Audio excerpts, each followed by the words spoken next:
Thabarĩ ya gũkua mĩrigo kuma bũrũri wa Dubai gũka Nairobi nĩ hũthĩte na mũhũri biacara arĩbataraga thikũ 3 mũrigo wake ũmũkinyĩre ũgĩkuo nĩ ndege na thikũ 12 ĩgĩkuo nĩ meri.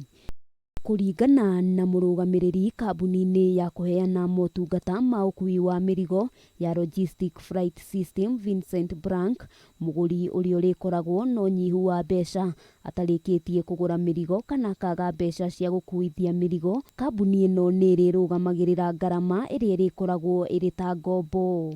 Going forward, yes, the freight levels have gone up for sure. They're never going to be the same as what it was before.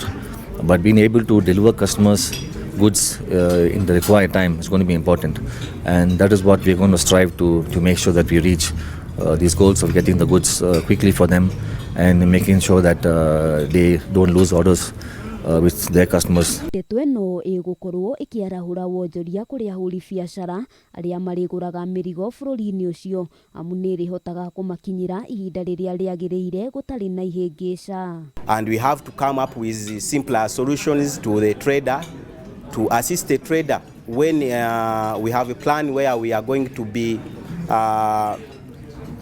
picking up our traders, our clients from the airport, Sharjah Airport, Dubai Airport. We pick them to drop them for free to their hotels in Dubai, in Sharjah. Hau kabere mĩrigo nĩ ĩroyaga ihinda iraya gũkinya gũkũ bũrũri-inĩ, ũndũ ũrĩa ũraritũhagia mĩrutĩre ya wĩra kũrĩ namba nene ya onjoria. We are having a plan to have warehouses all over the trade regions in UAE. Handũ-inĩ ha Kameme TV, rĩtwa rĩakwa nĩ Wambui wa Njũgũna.